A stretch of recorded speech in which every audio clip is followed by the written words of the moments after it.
Hello बच्चों, let's read the question. What is meant by law of inertia? Now to answer this question, first we will discuss here the key concept, and here the key concept will be given as Newton's law of motion. तो Newton's के हमारे पास यहाँ पे 3 law है, जिसमें से हम यहाँ पे फर्स्ट लॉ ऑफ मोशन का यूज करेंगे and first law of motion is known as law of inertia. तो सबसे पहले हम यहाँ पे इनर्शिया को अंडरस्टैंड करते हैं.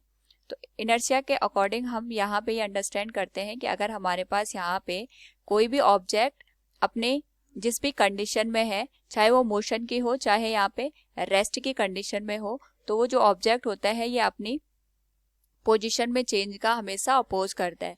तो जो ऑब्जेक्ट होता है इसके थ्रू यहाँ पे अपनी पोजीशन में चेंज किया अपोज करने की जो यहाँ पे टेंडेंसी होती है उसे हम यहाँ पे इनर्शिया का नाम देते हैं. यानी अगर कोई ऑब्जेक्ट रेस्ट में है तो वो चाहता है कि वो रेस्ट में ही रहे, और अगर कोई ऑब्जेक्ट यहाँ पे मोशन की कंडीशन में है तो वो चाहेगा कि वो हमेशा मोशन की कंडीशन में ही रहे.